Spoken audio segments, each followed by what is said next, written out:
knowledge. I have three of my brothers and sisters here to help with the welcome and the prayer. We love to pray before each of our events and have God shine on us so that we can actually inspire and make the world a better place to live. So this vision and mission was thought of by the four of us, and it is to educate and share historical leaders as well as current leaders that are doing great things in the world to make the world better, and to put some light on them and have people see that there is hope, and have people learn more about this month. Every single person in the world should learn more about Black History Month, because the more you know, the more you're able to have gratitude and learn that we need to be together to make this planet work. So I'd like to turn over to Dr. Roz, Dr. Smile, my sister, to give the prayer, and then we're going to go round robin so each of you get to meet and hear these leaders that help us. Blessings, blessings, blessings. Father God, in Jesus' name, we thank you for raising Black leaders of authority, courage, and knowledge for such a time as this. Clothe us with your wisdom, anchor us in integrity, and fill us with fearless faith. Let our voices carry truth, our actions reflect justice, and our lives reveal your glory. Strengthen our minds, steady our hearts, and establish our steps as we love and lead, serve with humility, and walk in kingdom authority. We declare we are empowered, equipped, and appointed for impact. In Jesus' mighty name, amen.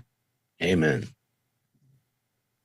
And why don't we turn over to Dr. Breakthrough, Dr. Stan. Thank you, Dr. Stan. The reason you are here is because we all would not be here if it wasn't for the gracious connections you make unconditionally every single day to people, including myself. So thank you for all the introductions you've made to make these programs more successful. Hey, man. Well, thank you, man. It's a privilege and a pleasure, a treat and a treasure, a joy beyond measure. Appreciate you. And again, anything that God does through me, I'm just so grateful. And I tell people all the time, I was a nobody, but he made me into a somebody. And now I'm committed to telling everybody he can do the same and a whole lot more through anybody. And that's what this is all about. 100th anniversary. It was 1926 when Carter G. Woodson started Black History Week. And then 1976 when it started as Black History Month. So this is the 100th anniversary of this celebrating. And again, the scripture is clear. He that despises his neighbor is because of a lack of wisdom. And so when we're educating, not just, ourselves, but everybody else, I mean, we all can look at people as who they are, not judgmental, not preconceived notions. And so that's what's powerful. So again, thank you, each and every one of you for spearheading this. And thank you who are watching. And by the way, we need you to spread the message, let people know this is powerful, it's practical, and it's designed with your education and your empowerment in mind. So I close with this, and that is, they used to say that you're a product of your environment. And I was like, that's part right, but actually you're a product of your empowerment is what I say. And so we can change our empowerment by being part of this Black Hour of Power every day. By the way, Doc, the other day I was in tears just seeing people honoring other people that are so powerful. Unlike the crab in the bucket, one crab's trying to get out and they pull him back down. No, you're producing a reverse crab in the bucket. We're like saying, hey, Dr. Cassandra, you're doing good, but you can do even better. Go ahead, Tanisha, you got this, girl. Go ahead, Dr. Smile. Go ahead, Dr. Smiley.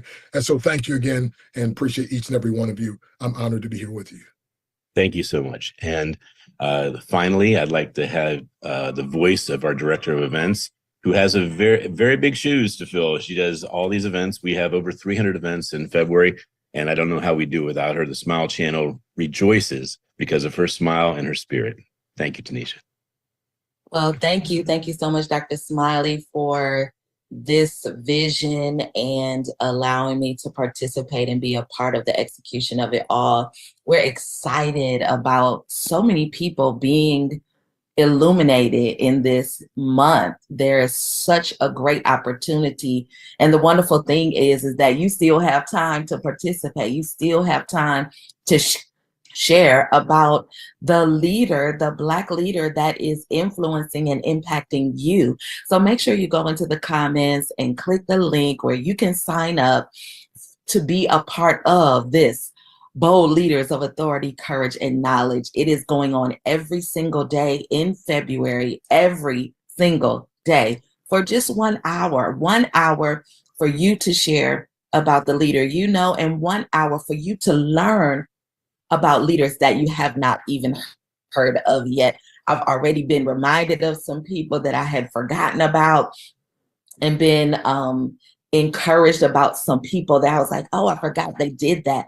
Oh, I never heard of them. And so if you want to learn something new, if you want to be a part of someone else learning something new, then this is a great opportunity for you. And even more so, share it on your socials, share it on your email list. Listen, copy the link and put it in your email list and blast it out for Black History Month, because we want you to be a part. So we thank you for supporting, and we look forward to bigger and better. Well, I have a surprise for the three of you, because there are so many people we can speak about. And this month it actually taught me a lot about how people are ticking, like how they're inspired. But gratitude is when you actually share how someone touched your life. And I want to share this because there are not enough days in the month for me to speak about the people I would like to speak. But if anyone would like this list of 200 amazing, inspiring leaders, I am going to be speaking about several of them. But this list is available to you. It gives you ideas of who you can speak about. And there are 200, and I will whip through this a little quicker here. And you can have this absolutely for free. And please nominate somebody who wants to speak about a leader if it's not you. Thank you very much, and welcome to Black History Month, Hour of Power. Well, welcome to our event today. It's the third week, Dr. Smiley. And day 18. Day 18. So I am Dr. Michelle Mras, and I'm so excited to be the host today for these 4 amazing speakers that will be coming and sharing their historical figure of their choice who has inspired them. And as you know, since you're here, you're watching Bold Leaders of Authority, Courage, and Knowledge, right? We are. And we intend to make this into a book and get this in the school system. We have big plans for all these presentations. And also a big thank you to all these to every single leader who's taken the time out of their schedule to share how important it is to acknowledge a Black leader who inspired them. Yes. Well, I'm honored to be the host today. And I get the honor of sharing one of my people that I wanted to raise up. And, yesterday I did Maya Angelou, and I figured, everybody knows Maya Angelou, but today I wanted to select someone that not many people know about. And why don't you talk about Fannie Mae Duncan? What do you think about that? I think I might be talking about Fannie Mae Duncan. And if you don't know who Fannie Mae Duncan is, even people here in Colorado Springs, where she made such a huge impact, don't know who Fannie Mae Duncan is. So may I begin? You may. I just want to say thank you for being such a cheerleader and also a leader for all the shows we've done. 1,000 shows. I don't know how we would have done it without you. So thank you for hosting, for inviting, and for also leading. Thank you. My pleasure. Well, if you don't know who I am, I'm Dr. Michelle Mras. I kind of dabble and help out with the Perfect Publishing team, and I am an award-winning global speaker. I'm an executive speaking coach. I've got about 30 plus books, and they're all mostly bestsellers too. I'm a UN ambassador for peace, recording artist. I've got a couple of movies out, sci-fi, by the way, and I'm also a podcaster. And I believe that everyone has a story, has a voice to share it, and that we must be able to step out into being our best versions of ourselves, sharing that story unapologetically. Now, speaking of someone who stood up and did something that most people would not have expected, is my person, Fannie Mae. And what Fannie Mae did here in Colorado, Fannie Mae Duncan, she was born in 1918, and she moved here with her mother in Colorado Springs, with her mother, who she was a single mom. Her mom was a single mom, and she brought her kids, and they all came to Colorado Springs. And when you think about Colorado Springs, and even when you come now, there's not a lot of, they say, diversity. But what Fannie Mae did when she got older is, I discovered her because I'm a musician, I sing. And someone said, wow, have you ever heard of Fannie Mae? And I said, no. Fannie Mae was the first African-American woman who successfully, as an entrepreneur, philanthropist, community activist here in Colorado Springs, opened a club. And what was amazing about this club is, 1, it's Colorado Springs, but 2, she didn't have the money to have a club. And so she went out and she borrowed space and someone lent it. And the reason I wanted to highlight her is, as entrepreneurs, a lot of times we don't have the funds to do what we want to do. Now, not only is Fannie Mae a Black woman back in, well, I can't remember, it was like 1920, I want to say 23, but she got a place to open a place. It's called the Cotton Club. And if you ask anyone out here in Colorado Springs, we all know about the Cotton Club, but we didn't know that a Black woman, young Black single woman, opened it.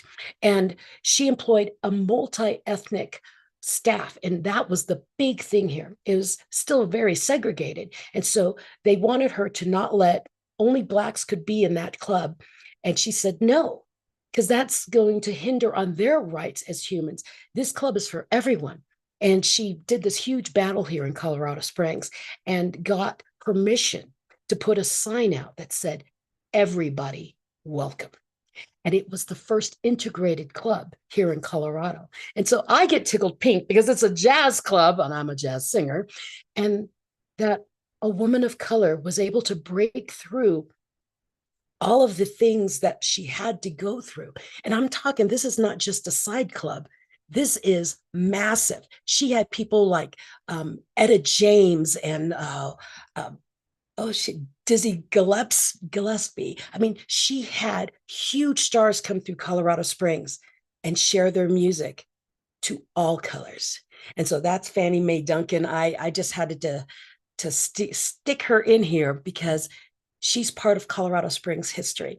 And as a Black woman here in Colorado Springs, we hear a lot of, this is not a very integrated place. There's not a lot of mix here. And to know that when you go downtown to Colorado, it's big. So that's my share, Fannie Mae Duncan. And now I need to be ready to bring on the next person. Now, who is my next person?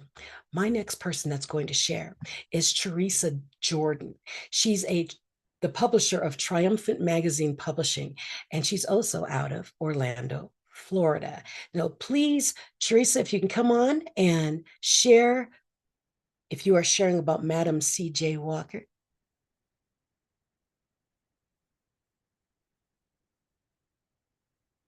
Oh, wait a minute. Teresa's the one who had to leave. Never mind. Okay, our next person, Michelle Sinclair Doyley. Michelle is Jamaican born, and she's a purpose and wealth architect, empowering Christian professionals to align faith, purpose, and prosperity, helping them to dream bold, lead courageously, and live out their God-given calling. So please welcome Michelle Sinclair Doyley. Take it away. It is such a pleasure to be here. Thank you so much. And today I'm going to talk about a man who was not perfect. And the first time I ever heard his name was not in a textbook. It was written on walls in my country where I saw Free Mandela. And it was graffiti. And I wondered to myself, who is this man that people are risking trouble just to write his name in public? And then in 1987, there was a song that was released, and it said, "Bring back Nelson Mandela, bring him back home to Soweto. I wanna see him walking down the streets of South Africa tomorrow." And I remember saying, who is this man that people would sing about him? And why was he imprisoned? And what kind of human being makes the world sing for his freedom? And on February 11, 1990, I remember watching him emerge from prison after 27 years. And he walked. And as he walked, I stood to my feet in awe of the man that walked out. You see, he was calm, dignified, unbroken. I heard that there would have been a gathering in our city center. And so the teenage me convinced my older cousin to follow me. And I was there chanting and cheering. And then when somebody declared, let's rename the park to Mandela Park, I screamed out, Mandela Park, Mandela Park. along with the crowd. You see, something in this man had ignited something in us. And the world, the entire world recognized that we were on the cusp of something even greater now that he was released. And then 1 year later, he came to Jamaica. And of course, I was in that crowd and I lined the streets and I waved my flag at the motorcade and I was dressed to my best.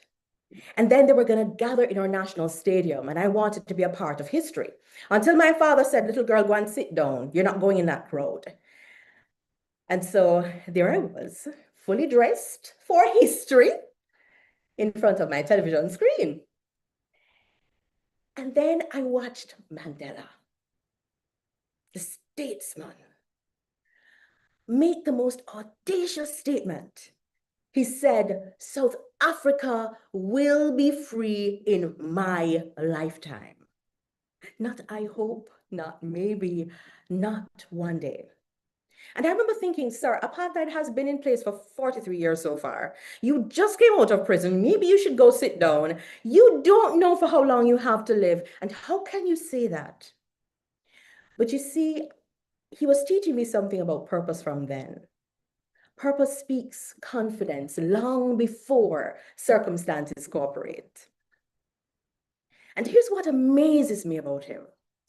Mandela had every reason to retaliate, but instead he chose reconciliation. And he worked with President F.W. de Klerk, the very leader of the apartheid government, to negotiate a peaceful transition. He established a Truth and Reconciliation Commission. Now, why did he do that? Because he had gained wisdom. He understood something profound. If he led with revenge, South Africa would bleed. But if he led with reconciliation, South Africa would heal and build. Now, there were clues about his purpose from his childhood, just as your purpose has clues too. Mandela was born in 1918, and his Xhosa name colloquially means troublemaker. So isn't it interesting that the troublemaker became the man who troubled injustice? And he was the son of a Tembo chief. As a boy, he listened to elders resolve disputes in tribal councils, and those early experiences shaped his belief in dialogue, dignity, and leadership through listening. His nickname, Madiba, comes from his clan name. In South Africa, calling him Madiba was not casual, it was honor. You see, from boyhood, exposure to leadership, exposure to injustice, exposure to community dialogue, these were the seeds of purpose that were already present. Now, what were some of his major achievements? So he co-founded the ANC Youth League, helped to shift the African National Congress towards mass resistance, negotiated the peaceful dismantling of apartheid, won the Nobel Peace Prize in 1993, became president in 1994, and he only served one term, choosing to step down voluntarily to strengthen democracy. That last one is really powerful because so many people fight to get power, and few fight to build systems stronger than themselves. But lest we think that he's a perfect man, and you shrink from your calling because you're not perfect, let me share 3 of his imperfections, and these inspire me too. He had 2 failed marriages. Later, he admitted that his commitment to struggle became, it often came at the personal cost to his family. So may you learn from that mistake. Number 2, he failed to prevent violence early in the struggle. In the early 1960s, Mandela co-founded the armed wing of the ANC after peaceful protests were repeatedly crushed. And that is what led to his arrest and his life imprisonment. So to you, remember, purpose doesn't mean every strategy succeeds. Sometimes you will miscalculate. Sometimes the cost will be higher than expected, but persistence outlives the prison.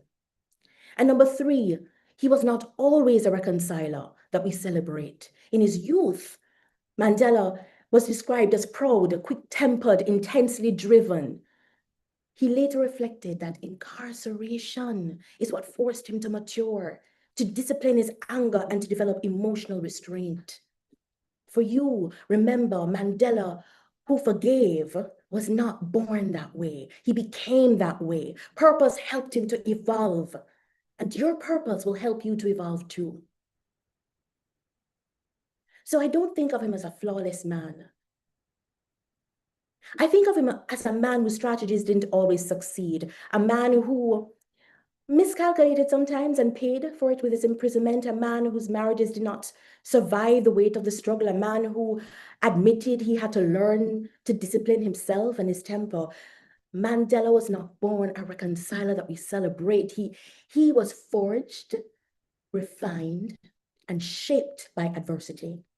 And that is important because too often we wait to be perfect before we walk in purpose. Mandela didn't wait for perfection, he persisted. So now let me be honest. If I was in prison for 27 days and not 27 years like Mandela, some of you would not like to see how I would emerge. Some of you might not like to see how you would emerge. I might say, we're the persons who put me here. But Mandela walked out smiling. That wasn't personality, that was purpose. And Mandela understood something that many professionals miss. Career is your vehicle. Your purpose is your driver. He was a lawyer, that was his profession. But justice was his purpose. And prison could not pause it could pause his profession, but not his purpose. Purpose is not a job title. It's not a paycheck. It's not applause. Purpose is why you keep studying circumstances that scream at you to quit.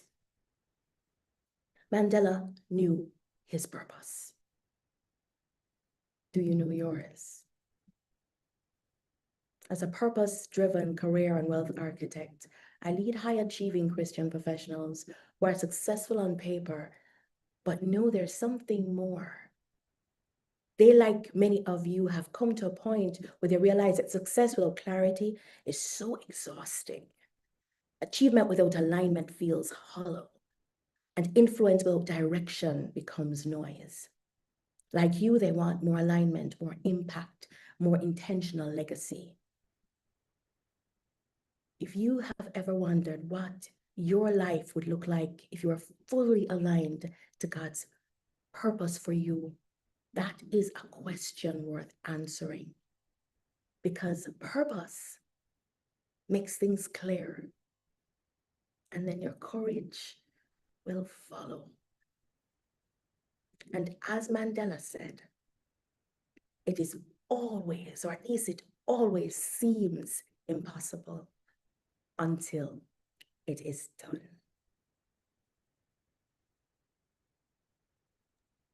Fantastic. That you got to live that real time is amazing. Yeah, Mandela, I remember that. Free Mandela.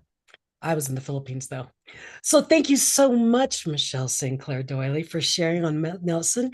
And please stay on so that I'll call you back on later and we'll all have this round robin talk, okay? Thank you so much.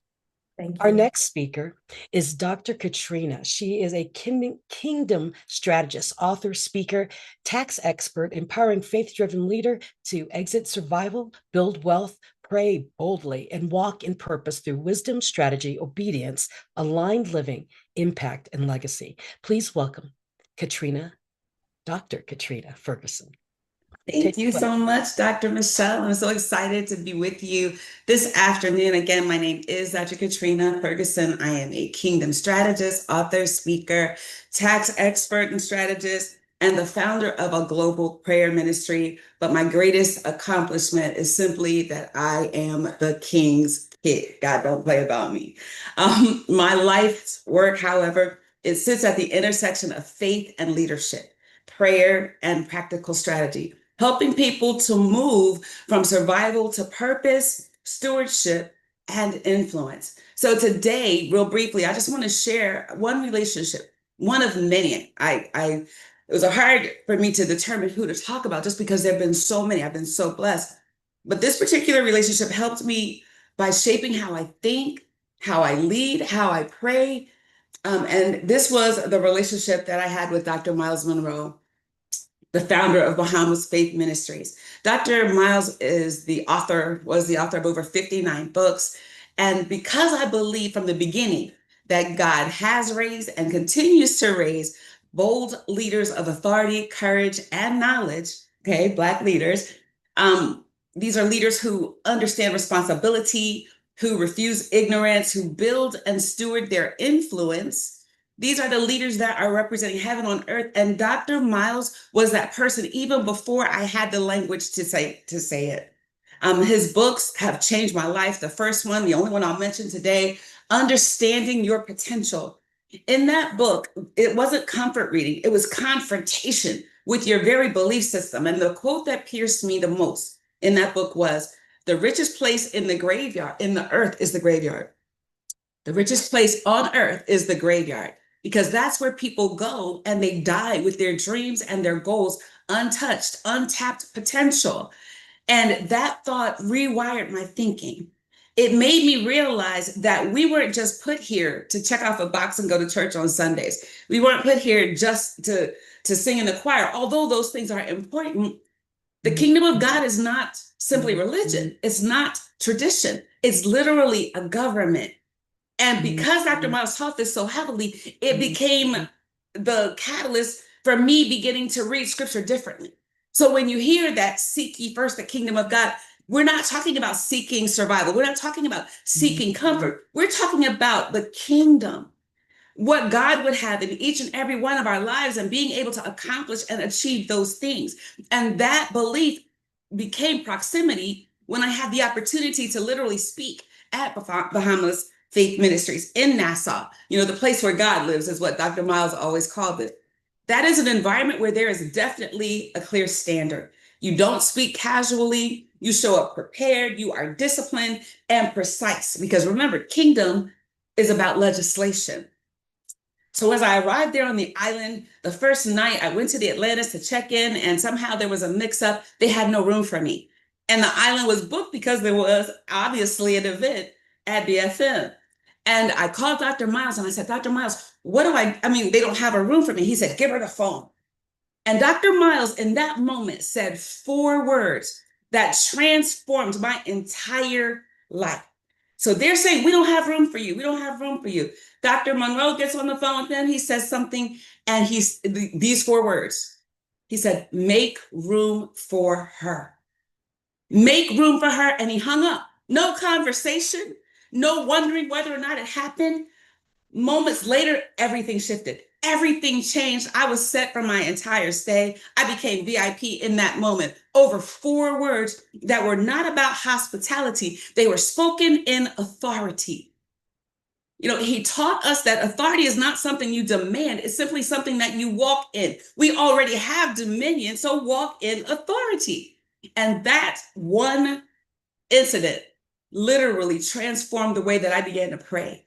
So prayer stopped being about begging. Instead, it was about alignment. You know, it was about binding in earth that which was bound in heaven, and binding in heaven that would, you know what I mean? I was so excited that I understood my spiritual authority to loose and to bind as I understood the strategies of God as experienced by Holy Spirit. It was a beautiful, beautiful experience to know him. And out of that revelation was born our ministry, WOW Global Ministries. It's a ministry of prayer. It's a ministry of strategy. It's strategic downloads to take us to the next level. And we pray together every day. We're part of one another's lives so that we can have accountability as we walk in our kingdom leadership. So everything has changed as a result of the legacy of Dr. Monroe. As you can imagine, we were heartbroken when we got news that he passed. However, we realized something. Legacy is not about what someone leaves behind. It's about what they deposited in those that are left behind in this season. And Dr. Miles, his legacy, it lives, around the world in leaders. His legacy lives in how we teach, how we pray, how we lead. It was a real blessing to even get to know him at all. So in closing, I'm just going to give you this living takeaway. How is it that we walk out what this man's life represented for each and every one of us? Ask yourself these questions. Where is it in your life that you're still waiting for permission that God has already given you the authority for? In what situations? In what areas? Where are you waiting to be chosen? Where are you waiting to be invited or validated? Or where is it that you feel like you need to be comfortable? Let's be very, very clear. Kingdom leaders, we don't wait for permission. We walk in our assignments. We're not looking for comfort. We're looking to move in strategy. So I'm just going to encourage you these three things. First, identify your assignment. Get clear about what it is that God has already placed in your hands, not what you wish you had, not what you already have, not what somebody else has that you might want as well. What is your assignment? And how has God gifted you to live that out? Second, stop asking for blessings and now start to ask for alignment, because it's the divine alignment that's going to get you where God intended for you to be from the very beginning. Shift the prayer from Lord, bless this to Lord, what is it that you've already authorized? So many of us are trying to bust through this door when he said this door over here is open. And the reason you have to go through this door, though it may seem a little longer, is because who you become in the process is who is necessary for you to be in that door over there. And then third and final, expect room to be made for you. Expect that, not because of ego, not because of entitlement, but because you are on assignment from the Most High God. Authority makes room. Purpose makes room. Obedience will make room for you as well. So as I have adopted these very same words that Dr. Miles spoke at the Atlantis that day, in every situation, I expect doors to be open. I wasn't saved to sit. I was assigned to build.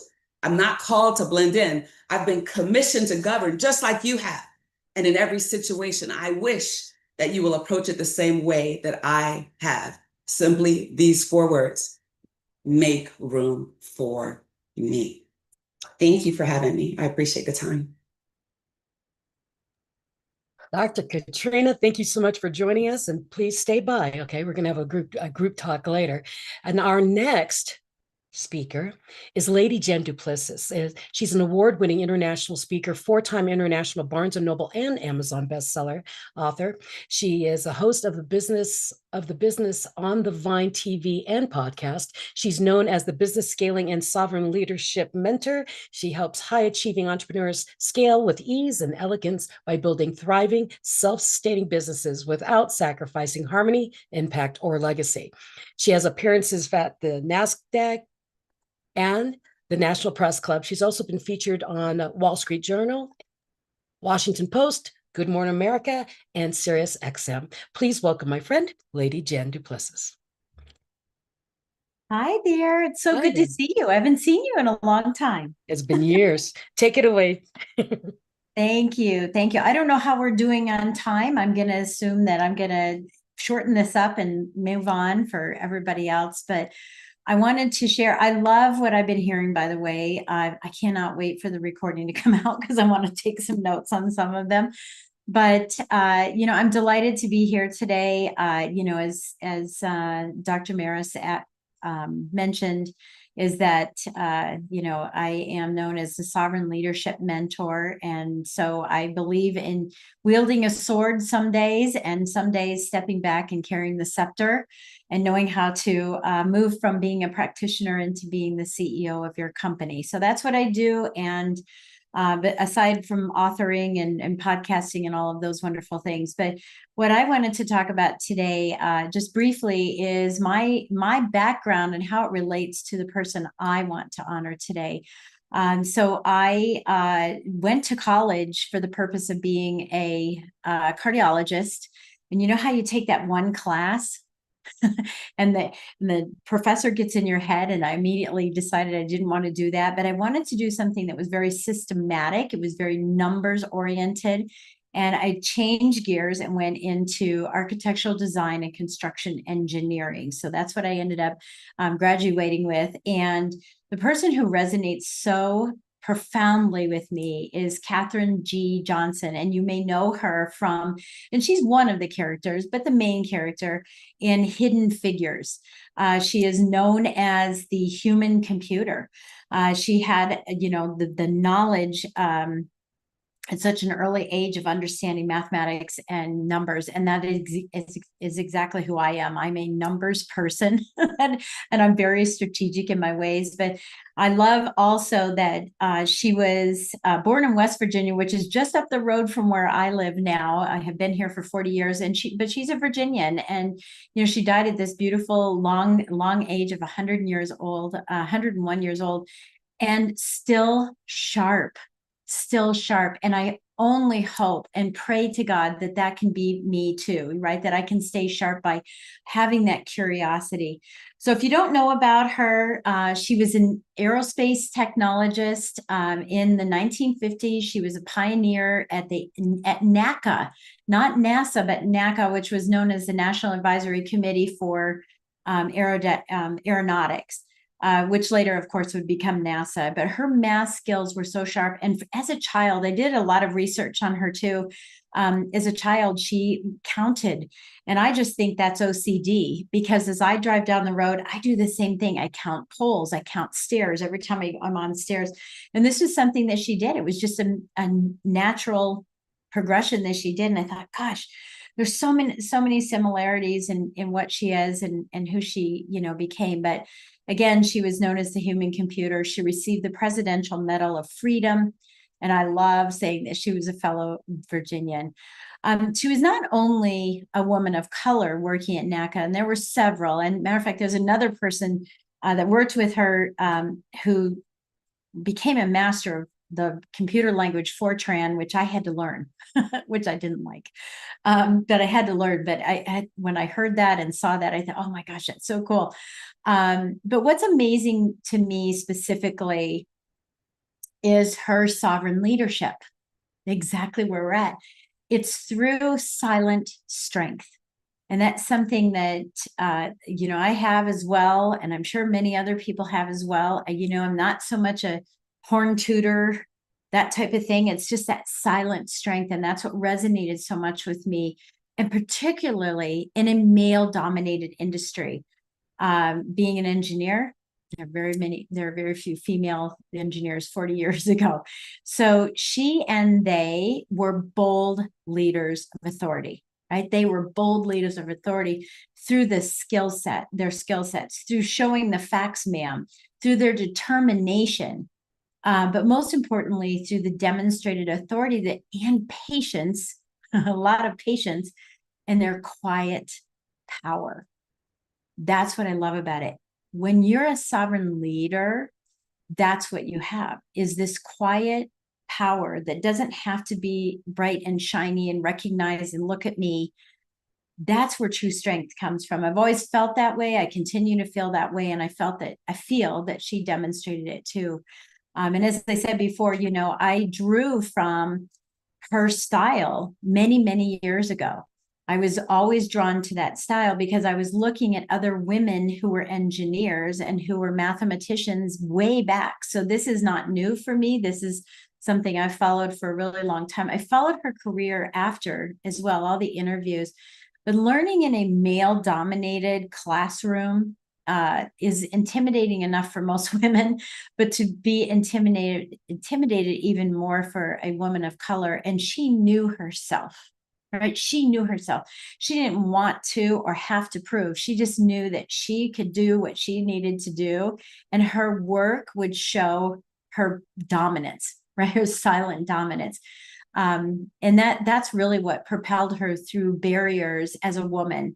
And even before electronic computers, in this crazy atmosphere. So a couple other things I want to share about her. In February 20th in 1962, and this is before I was born, thank God, astronaut John Glenn, he was doing his first orbit in Earth, and he specifically requested that Catherine rerun and verify the numbers, the trust but verify. Before he went, because he knew she was so special. And that moment became one of her most famous moments and contributions to the NASA program. and that helped put the first person on the moon. And that to me is resilience. That to me is courage, because during that time, her husband was gravely ill and subsequently passed away. So here's a woman who is struggling in her personal, or in her business life personally, right? In her business, she's struggling personally and trying to be seen in a quiet way, trying to make sure that she's doing her job. And at the same time, her husband is dying. And she's having to calculate all these numbers. Resilience has been something in my life that a lot of people will describe as, Lady Jen is one of the most resilient people I've ever seen, because we all have ups and downs and all arounds. And the fact that she could stay the course is super important. Her attention to details was fantastic. She didn't need to be flashy. Her work more than showed everything you could ever say, and does yours. That's the key, right? She didn't even tell her kids that she was involved in that. And I thought that was really cool. Now in the Bible, Psalm 46:10 says, "Be silent and know that I am God." This is where the real magic happens, both inside and out. Not flashy, shooting around, but in the silence, in the strength and silence that you have. And in her life, I have this phrase, but I believe she believed in it, that we learn, we earn, and then we get a point in our life where we want to return. She says, learn how to learn, but you got to want to learn. That's knowledge. And I thank you for your time. Thank you, Lady Jen, for joining us. And we'll see you in a little bit. I've got one more speaker. Sounds good. Thanks. Our next speaker is born in Queens, New York, and raised in a culturally diverse household with Jamaican, German, Chinese, and Portuguese roots. He brings a global perspective to every project. In 2007, he relocated to the Washington, D.C. area to expand his vision and build eFocus into a trusted marketing partner of entrepreneurs, nonprofits, and organizations looking to elevate their message and reach. Please welcome Sean Foster. Hello, hello. Hi, Sean. So I don't know how I can follow all these great speakers. I'm not really the best speaker, but people always want me to speak for some reason. It's crazy. But anytime Ken Rashawn tells me to do so, I just say, it's Ken. I have to do it. But I'm Sean Foster. I have a media marketing agency here at National Harbor and in Tyson's Corner named eFocus. We're the little engine that does big things. Who I'm going to talk about today is someone who resonated with me from I was 10 years old. Michael Jordan. He's from Brooklyn, New York. Yesterday was his birthday, as a matter of fact. He was somebody that had confidence. He had so much confidence that as a child, and I watched him play, I just was, I was enthralled with his abilities, to the way he would just move on the court and be able to score in so many hard positions where it was almost impossible for him to score. And I think through life, I've just emulated some of his swagger and some of his style, and he was a very poignant part of my childhood because he gave me hope. I always wanted to just be like Mike, and coming from where he came from and being able to be a $4 billion man today. I think he's almost at 4 billion. He's around $3.8 billion man. And I think he's just a phenomenal person. He's done some wrongs, but he's owned them. He always showed accountability for his faults, and I think that's something that we all can learn from. But to see him, go through all of the phases, and my mom was the head accountant of the NBA. So she used to always bring home the cards, the signed cards and the hoop magazines, and take us to the Knicks games and all of that. And even though I was a Knicks fan, I would bet against the Knicks with the Bulls. And to this day, I don't feel bad about it because Jordan was the man. And, he motivated me in a lot of ways. And And, he's just a phenomenal basketball player. And that's who I wanted to talk about today. Thank you. Well, thank you so much, Sean, for sharing. And thank you to all of you for being part of the Bold Leaders of Authority, Courage, and Knowledge, the Hour of Power. And we've learned today about Fannie Mae Duncan, Nelson Mandela, Dr. Miles Monroe, Katherine Johnson, the human computer, and now Michael Jackson, Michael Jordan. And I'm so excited that y'all were able to join us today and share your things, your stories, and how they affected you. And now I'd like you all to turn on your cameras and share what we've learned from each other, and maybe some things that are coming up in your world that you'd like to share with the world, and how to reach you. Cameras on, cameras on. So like, one thing I did notice in all of this is, one, no one's perfect. And like you said, Michelle, people think, oh, I'm not doing anything, or I can't be because I'm not perfect. The thing is not everyone is perfect. And that's the thing. None of us are that Christ, right? The Christ. So turn on your cameras and come back with us.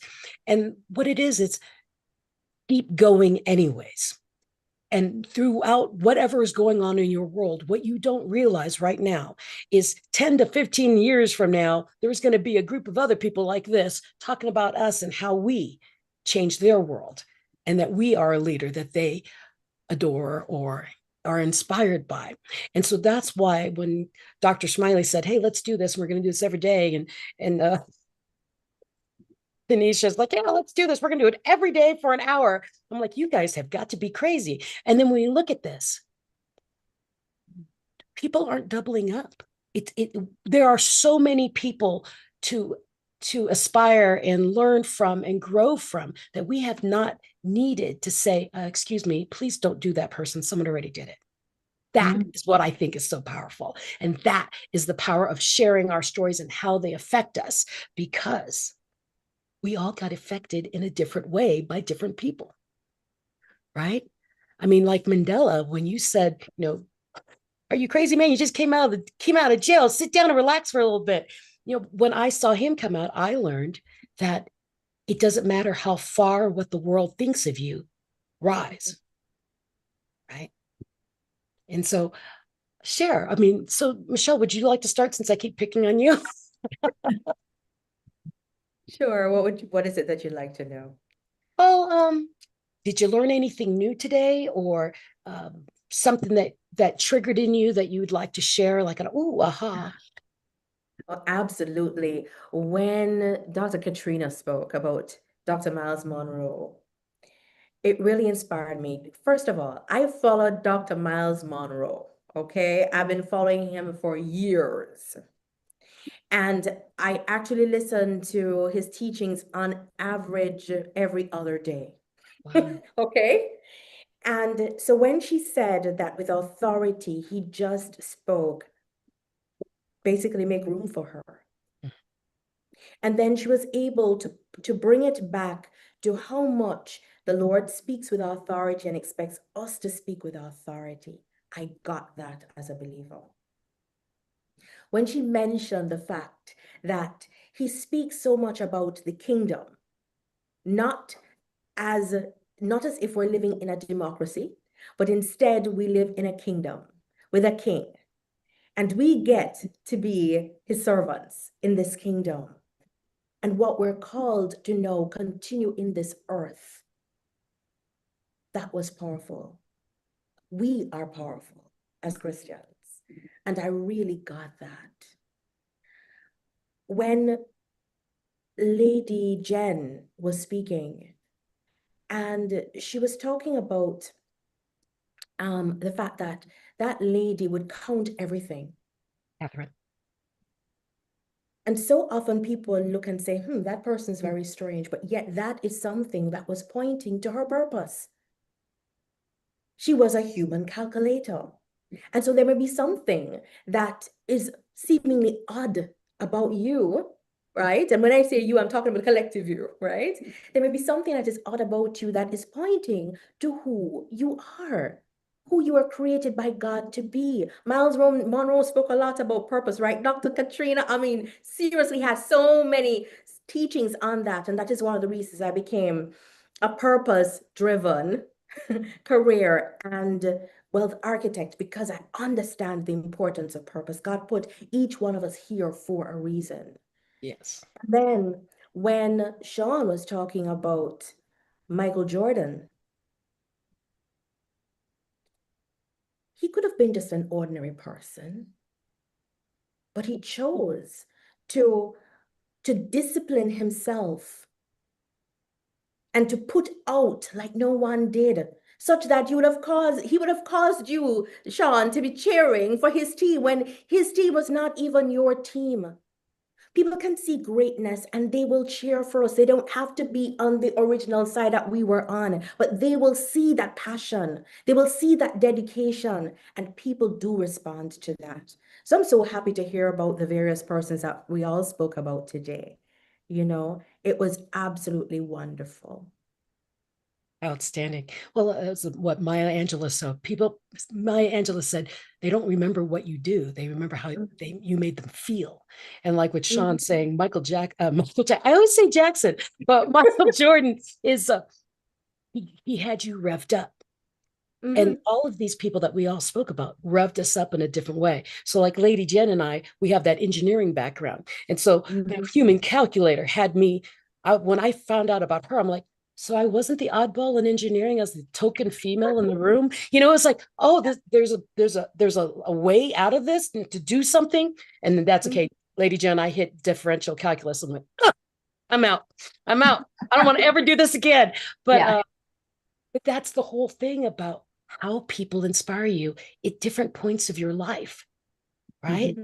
Because I just met Fannie Mae Duncan. I didn't know anything about her. Yes, And when so, you even talk about the fact that she was so inclusive with her music. Well, that, and she is just a quiet woman in Colorado Springs who said, none of that with me. And I'm like, it was such a quiet thing that no one even realized she did it. You see? And that's what I like. For those of you who are watching us right now, no matter what you are doing, may it be big or may it be small, know that when God calls you to do something, it is important. You may not see it. You may not know it in your lifetime, but you have caused something, some effect, some inspiration to someone else. So I'll stop. I'll get off my soapbox. Hey, Lady Jen, you look like you might want to say something. Okay. No, I like looking at the golden thread between everything, all the people that we chose. It's endurance, it's resilience, it's overcoming the odds. Even with Michael Jordan, he wasn't the flashy guy. Who's the guy that always had his hair yellow? Rodman, right? Rodman. Yeah, if he didn't need to be him. Everybody that we're honoring, at least in this group today, is about the quiet power that can be out there in the world. And, it's not braggalicious, it's being humble. It's, again, be still and know that I am God. It's people that have taken the time to be still and not be out there chaotic, be still and know what their purpose is. And I admire that, I really just admire that so much. And I, token woman in a class of 67 engineers. I get it. But I learned to, and then look, I mean, it's one of those things where, I do a lot of face reading as well, because I can tell about people from face reading. If you look at me, I have a small upper lip. I didn't used to have a small upper lip, but that's what happens. That line of keep a stiff upper lip is be quiet. Nobody wants to hear you. Keep the stiff upper lip, right? I had it in my childhood and I had it in my college. I had it in my early years of my career in a male-dominated industry. And so I have that smaller lip now because I've always just shut up and do it. Shut up, do it. They don't want to see you. They don't want to hear you. They just want the results, right? And so I look at that and I'm looking and saying, okay, Michelle, you've got a smaller upper lip too. And so do you, Michelle, right? I kind of see yours there, Sean. No, no, he's got a mustache to cover him. Big lips. Well, when you go like this, I can make big lips too. But when you just are sitting No, there, look. it's one of the things that makes us so powerful, and it makes these people that we are honoring today so powerful. I've always been attracted to people that aren't flashy and saying, "Look at me," and look who we're honoring. People that are just like that. Real people. Real, Yeah. genuine. Dr. Katrina, you want to come on? So there's so much when you talk about the golden thread, Lady Jen. I was raised in Virginia, right? So and I count stairs also. I do too. And my- Every time I can't odd yeah, numbers. like Odd numbers. I mean, literally, I can tell you how many stairs here, there. Like I could do it all in the dark. And my kids always said that it was my OCD shining through, Me too. right? That attention to detail. And Sean, I almost bought. I lived in Mitchellville. Just sold my house there last year. I almost bought a place there in the harbor. And so I'm looking at what I'm actually went online to find you just to see, because I was like, how did I miss this dynamic personality right there in my own backyard? And Yeah. yeah. You know, and Michelle, we've spoken before, but I literally just came from South Africa and got to go to Robert's Island, and it was just so impactful. And so I'm just grateful for the opportunity to just connect on another level, to get to know more about each and every one of you. And even the realization that we all have basically the same message around purpose. Yes. Around what we were created to do, around seeing how the obstacles and the things that have caused us to come back into alignment with our God-breathed purpose, like what we were created to do and who we were created to be in this earth. So I am super, super excited to have met each and every one of you. And again, just like Lady Jen said, I can't wait to get to the recording so I can grab my notebook and pay a little more attention. It's been awesome. Yeah. Excellent. Thank you, Dr. Katrina. Sean, you want to say something? Yeah, I enjoyed this. Usually I'm very shy when it comes to this type of stuff, and I didn't want to really jump on, but because Ken told me to do it, I just said I'll do it for him. But I'm gonna leave my number and my name in the chat, because I would like to reach out with everybody, because I'm a big networker. I do a lot of non-shy things, but I'm just a shy person. It's weird. Non-shy things. I think we all are like that, right? We have to be, if we're coaches and speakers and authors and podcasters, we have to toot our own horns. Have a switch. But it's not what we do. Right. Yeah. I'd rather be at home cuddled up on the couch, but yes, I get out there. Reading. Yeah. Right. So I'm gonna leave my information here and hop on. But thank you, Ken. Thank you. And good to meet all of you guys. Now, the other thing, if Yes. I have permission, I have all of your emails. I can put Yes. all in one email and That's write that'd you all be so you can good all too. talk to each other. That would be That's perfect. perfect. Thank you. That's perfect. Right. Sounds We wonderful. are the introverted extroverts, right? The Yeah. extroverted introverts. Introverted Whatever we need to extrovert. be in the moment. Yeah, I tend to be an Ambivert. introvert that extroverts.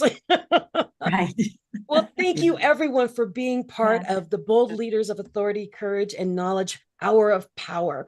And that every day that we do this for an hour, we meet such amazing humans who have amazing figures that they look up to. And I've grown, my knowledge has grown so much.